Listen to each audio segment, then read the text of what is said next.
오늘 본문이 속해 있는 다니엘서 9장은 다니엘이 자신의 조국을 위해서 하나님께 간절히 간구하는 그 기도의 내용으로 구성이 되어 있습니다. 하나님께서 선지자 예레미야에게 말씀하신 예루살렘의 황폐함이 70년 만에 그칠 거야. 바벨론에서 70년이 차면 너희를 예루살렘으로 돌아오게 할 거야. 라는 그 말씀을 다니엘이 책으로 읽고 깨달음을 얻은 거죠. 그러한 깨달음을 얻은 다니엘이 가장 먼저 하나님께 기도하며 간구하기로 결심하고 하나님께 간절한 기도를 드리는 내용이 바로 이 9장입니다. 그런데 여기서 좀 곰곰이 생각을 해보시면 우리에게 궁금한 점이 하나 생기는 거죠.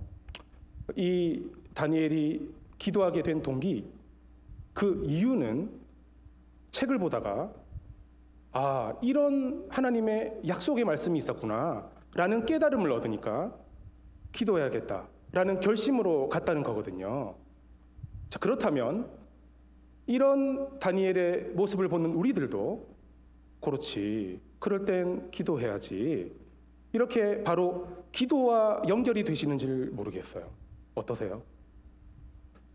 하나님께서 주시는 언약의 말씀들, 예언의 말씀들, 약속의 말씀들을 우리도 항상 달고 삽니다. 우리에게 주시는 이 성경책에는 우리를 향하신 수많은 하나님의 약속의 말씀이 있습니다. 내가 너를 굳세게 하리라. 참으로 내가 너를 도와주리라. 내가 너희로 사람을 낚는 어부가 되게 하리라. 누구든지 으뜸이 되고자 하는 자는 모든 사람의 종이 되어야 하리라. 진리를 알지니 진리가 너희를 자유케 하리라.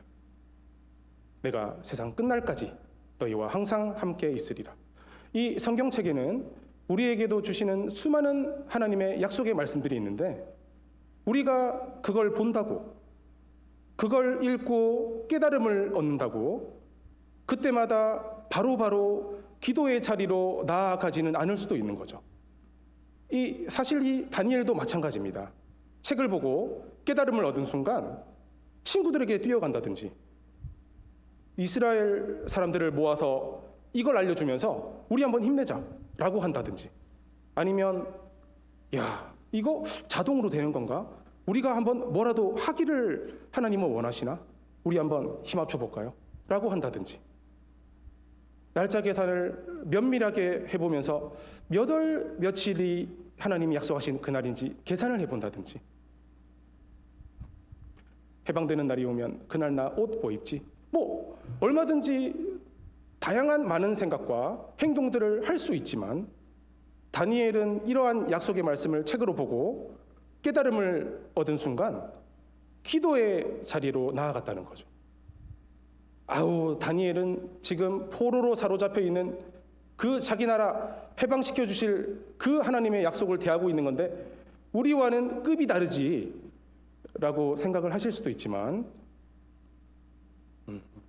나그네와 같은 인생의 길을 지나가시면서 진실하게 의지할 곳 하나 없는 이 세상에서 하나님의 그 약속의 말씀을 통해서 우리에게 부어주시는 그 소망, 그리고 그 말씀을 내 것으로 딱 누릴 때 얻게 되는 하늘로부터만 임하는 그 평안을 우리가 생각해 본다면 그러한 하나님의 말씀의 무게감은 이 다니엘과 지금 이 땅에서 믿음의 길을 걷고 있다고 하는 우리들과 크게 별반 차이가 없다, 이렇게 보셔도 됩니다.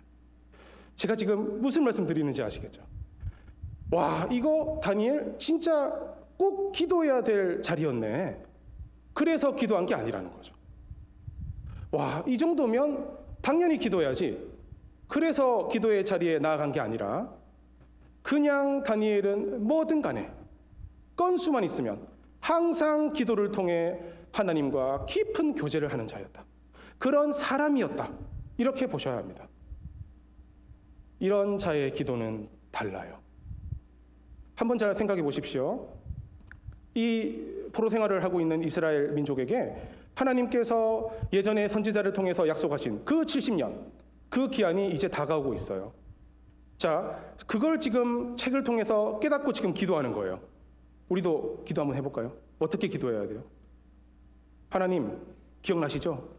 하나님이 말씀하신 바로 그 70년, 이제 거의 다가오고 있습니다. 제가 계산해 보니까 대략 몇 월 며칠입니다. 이루어 주시옵소서. 번복하지 않으시는 하나님, 주님의 약속하신 그때 우리가 간절히 기다리오니 주님 우리를 해방시켜 주시옵소서. 이렇게 기도해야 되는 거 아니에요? 그런데요, 다니엘은 이렇게 기도하지 않았습니다. 오늘 우리가 다 읽지는 않았지만 나중에 이 9장을 한번 잘 묵상해 보시면 하나님께서 해방을 약속해 주신 그 시기를 깨닫고 기도하는 이 다니엘의 기도는 온통 회개의 기도입니다. 금식하면서 베옷을 입고 죄를 덮어쓰고 우리가 이미 범죄하여 주의 법도와 규례를 떠났습니다. 우리가 하나님의 목소리를 듣지 않았습니다. 주여 용서하여 주시옵소서. 이게 다니엘의 기도였어요. 오늘 이 본문은 우리에게 기도가 무엇인지를 말해줍니다. 우리가 기도가 무엇인가에 대해서 깊이 한번 묵상을 해볼 때 또한 빼놓을 수 없는 것이 마가복음 14장입니다. 마가복음 14장에는 예수님의 겟세마네 기도가 나오는데 이 예수님의 기도가 우리 믿는 자들에게 기도가 무엇인지를 정확하게 말해줍니다. 다른 제자들은 다 놔두시고 베드로와 야고보와 요한 이 세 명만 데리고 기도하러 가시는데 33절에는 심히 놀라시며 슬퍼하셨다라고 표현되어 있습니다. 참 무겁게 다가오는 말씀입니다. 항상 예수님을 보면 준비가 되어 있으시고 예수님을 모함하고자 하는 그 어떠한 말의 공격을 받더라도 항상 잘 받아 넘기시는 주님께서 심히 놀라시며 슬퍼하셨다는 이 말은요, 참 구체적으로 그림이 오진 않습니다. 어떻게 놀라고 슬퍼하셨을까? 얼굴이 새파래지셨을까? 아니면 허둥지둥 되셨을까? 성경 전체에서 예수님의 이런 모습을 보여주는 구절은 이 33절 이거 하나라고 보셔도 됩니다. 왜 그런지는 우리도 잘 알고 있습니다. 이 밤이 지나고 나면 십자가에서 죽어야 하는 것을 알고 가시는 이 주님의 모습은 사실 이거 참 멋진 겁니다. 불세출의 영웅과 같이 폼나게 자기의 죽음을 의연하게 던져버리는 그런 모습이 아니라 우리도 죽음 앞에서 놀라고 어쩔 줄 몰라 하고 슬퍼하는 것 같이 예수님도 죽음 앞에서 그렇게 행동하셨다라는 이건요, 참 우리 주님 멋진 분이다 이렇게 보시면 됩니다. 이거 가지고 조롱하는 종교들도 있습니다. 야, 그렇게 다른 인생들 구하러 온 양반이 정작 자기 죽음 앞에서는 허둥대고 그게 무슨 구세주냐 이런 말 하는 종교도 있는데요, 그렇게 볼 게 아니라 우리 주님은 참 사람이시구나, 참 신이요 참 인간이시구나, 이거 우리의 신앙 고백입니다. 교리적으로나 신학적으로나 정리는 다 끝났습니다. 451년에 이미 끝났어요. 베레 데우스 베레 호모, 참 신이요 참 인간. 우리 찬송가에서도 참 신과 참 사람이 되시려고 하는 그 고백입니다. 그런데 우리는 참 사람 이쪽을 약화시키는 경향은 있어요. 현대 신학에서 아주 중요한 영향을 끼친 신학자 한 명은 이렇게 말했습니다. 예수 그리스도의 신성과 인성을 균형 있게 고백하는 것은 아주 날카로운 펜스 위를 어느 쪽으로도 쓰러지지 않고 뛰어가는 것과 같다, 이렇게 말했어요. 힘들다는 거죠. 우리 한국교회는 어느 쪽으로 치우친 것 같아요? 예수님의 신성과 인성 쪽에서 어느 쪽으로 기운 것 같아요? 네네, 신성이죠. 일단 안전합니다. 그래도 우리가 임마누엘로 오신 우리 예수님을 생각하면서 균형 있는 신앙의 고백을 한다라고 생각해 본다면 이러한 예수님의 모습은 우리의 모든 연약한 모습까지 체휼하시는 예수님이시다, 이렇게 보시면 됩니다. 우리에게 있는 대제사장은 우리의 연약함을 체휼하지 아니하는 자가 아니요 모든 일에 우리와 한결같이 시험을 받는 자로 돼 죄는 없으시니라. 히브리서 4장 15절 말씀이거든요. 죄가 없으실 뿐 참 인간이신 그 예수님의 모습을 이렇게 심히 놀라시고 슬퍼하시는 이 장면에서 찾아보셔도 될 줄로 압니다. 그러면서 베드로, 야고보, 요한에게 말씀하시기를 내가 심히 고민하여 죽게 되었으니 나 죽을 것 같아. 그러니까 너희는 깨어 있어. 이렇게 말씀하셨대요. 이거 참 이상합니다. 내가 죽게 되었으니까 너희가 깨어 있어. 왜 그래야 돼요? 제자들은 상관없습니다. 십자가는 주님 홀로 지는 거예요. 인생은 혼자 가는 거예요. 혼자 가는 길에는 해줄 게 없어요. 아무리 사랑하는 자라고 하더라도 대신 아파줄 수는 없어요. 우리 검은 머리 파뿌리 될 때까지 같이 갑시다 하더라도 하나님께서 시간차 딱 두시면서 부르시면 우리 할 수 없어요. 그런데 주님이 내가 심히 고민하여 죽게 되었으니 너희 깨어 있어. 이거 깨어 있으라는 요 말 뒤에 보시면 이거 기도하라는 말입니다. 눈만 말똥말똥 뜨고 있으라는 말이 아니라 너희 깨어서 기도해, 이 말씀입니다.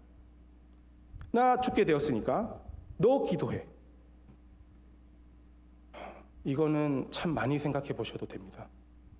혼자 기도하는 거하고 여러 명이 기도하는 거하고 많이 달라요. 여러 사람이 기도하면 하나님이 마음을 돌이키세요. 그게 공식은 아닙니다. 일단 이 말씀은 이렇게 정리를 해보겠습니다. 우리 인생은 각자 가는데 다른 영혼이 죽을 것 같은 일을 겪는 것을 보면 기도하래요. 이거 주님께서 기도를 요청하신 겁니다. 뜬구름 잡는 것 같은 날아가는 기도 제목이라도 그게 내 기도 제목이든 다른 사람 거든 우리나라 기도 제목이든 다른 나라든 간에 보이기만 하면 기도하는 게 맞다라는 것을 주님의 이 말씀에서 보여주고 계신다, 이렇게 보시면 됩니다. 그리고는 주님이 조금 나아가서 기도를 하셨답니다. 우리가 다들 너무 잘 아는 말씀입니다. 아버지여, 아버지께는 모든 것이 가능하오니 이 잔을 내게서 옮기시옵소서. 그런데 나의 원대로는 마시고 아버지의 원대로 하옵소서. 이게 기도입니다. 기도 이렇게 하시면 돼요. 우리 하나님은 무엇이든 하실 수 있는 분이시기 때문에 하나님 앞에 나가셔서 무슨 간구든 하시면 됩니다. 내 기도해도 되고 내 자녀 기도, 우리 교회 기도, 어려운 일을 겪는 동료 인생들을 위해서 다 기도하시면 됩니다. 그리고 중요한 것은 마지막에 나는 이거 원하는데요. 그래도 하나님이 원하시는 거 하세요. 라고 결론이 가는 것이 기도라는 것을 예수님의 이 겟세마네 기도는 우리에게 말해줍니다. 우리가 무슨 기도를 해도 올바르게 기도를 하면 답을 얻고 나옵니다. 어떤 답을 얻느냐면요. 알았어요. 하나님 마음대로 하세요. 이렇게 하게 된답니다. 이 말씀이 참 맥빠지게 들려지는 게 아니라 내 삶을 살리는 진정한 능력으로 받아들여지시는 우리 모두가 되시기를 진심으로 소원하는 마음으로 이 말씀을 드리는 거예요. 이게 하나님의 능력입니다. 무엇을 구해야 할지 알지도 못하는 우리 연약한 인생들에게 오직 성령이 말할 수 없는 탄식으로 친히 간구하여 주시는 바로 그 능력을 충만히 누리는 것이 기도의 자리예요.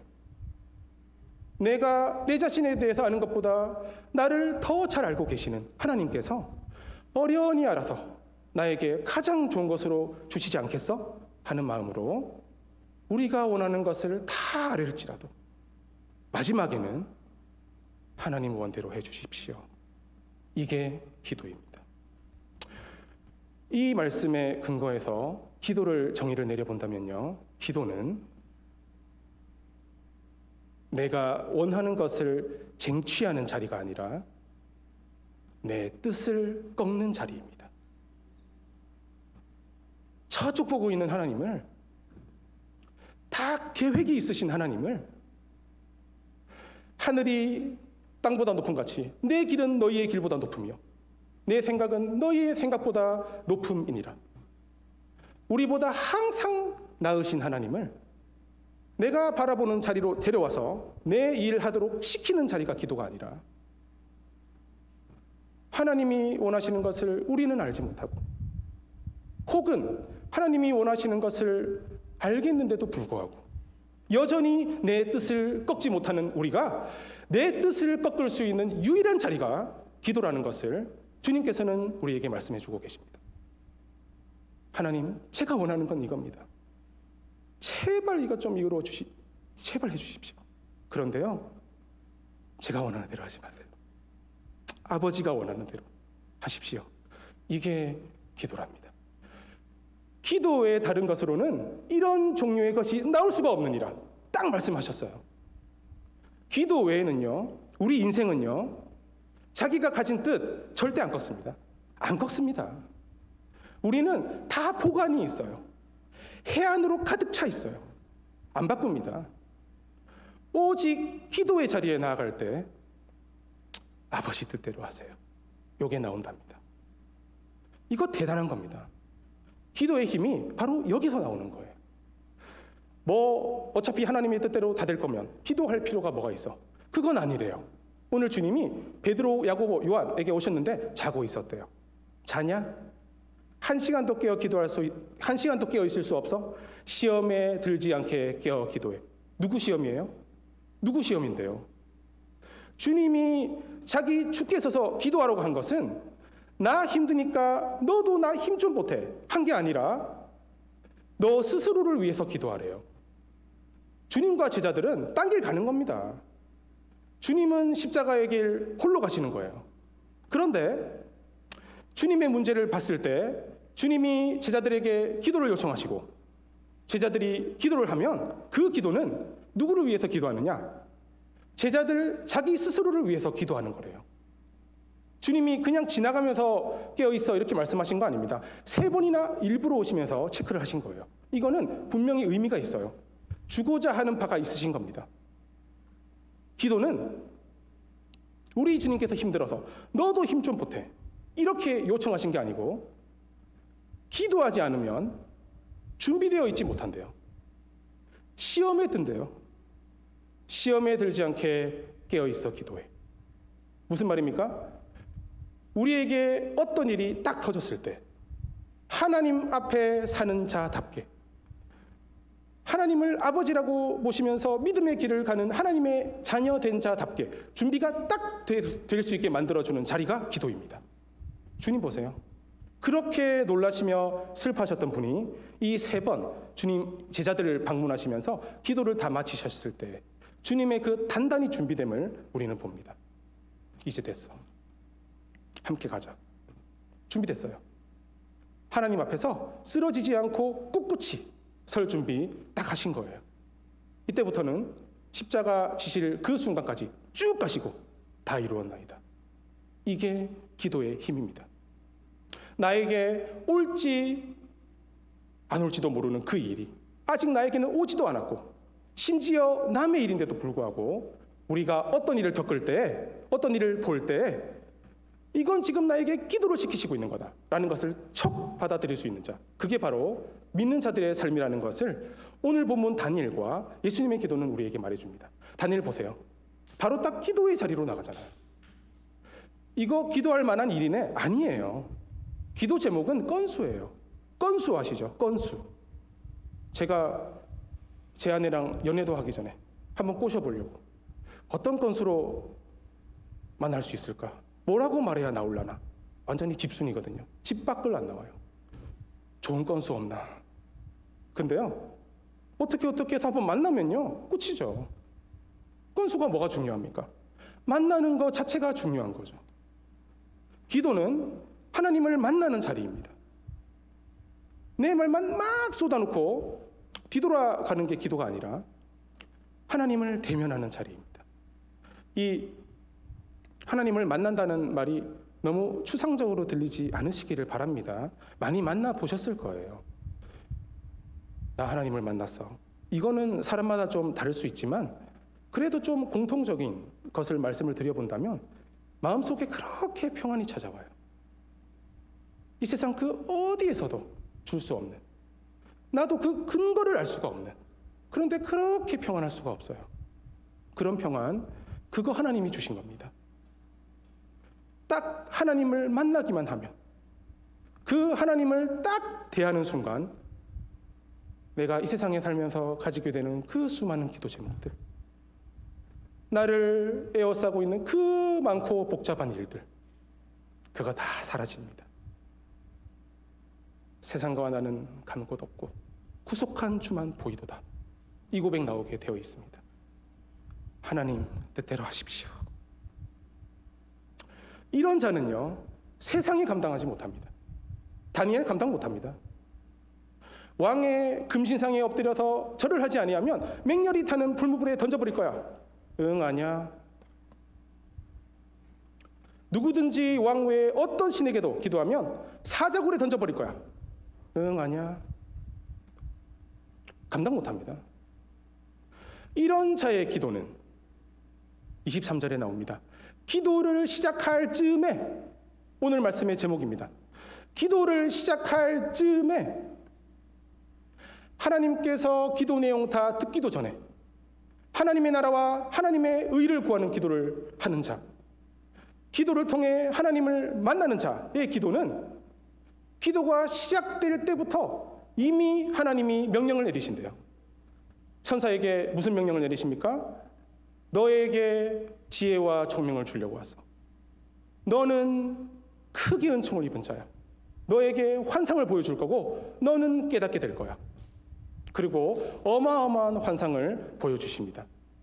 오늘 본문 이후에 이어지는 24절부터 마지막 절까지의 내용은 앞으로 하나님께서 어떻게 하나님의 역사를 이끌어 나가시는가에 대한 내용이에요. 사실 하나님께서는 우리에게 일일이 하나님의 역사하심을 설명하실 필요가 없으세요.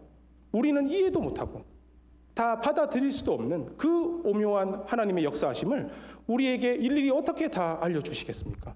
그런데 항상 하나님의 얼굴을 구하며 하나님이 원하시는 대로 하시옵소서, 이 마음으로 하나님께 나아가는 자들에게 하나님께서는 이 하나님의 역사하심의 비밀을 보여주시고 홀로 영광을 받으시기에 합당하신 분임에도 불구하고 굳이 우리를 이 하나님의 사역에 동참시켜 주시고 우리의 고백과 우리의 행동을 통해서 하나님이 영광 받으시고 또 그것을 통해서 우리로 하여금 살아가면서 은혜를 누리게 하여 주시고 지혜와 총명을 주시고 은총을 입은 자라는 것을 확증해 주시는 이런 자리에 가게 되신다는 것을 믿음으로 받아들이시는 우리 모두가 되시기를 진심으로 소원합니다.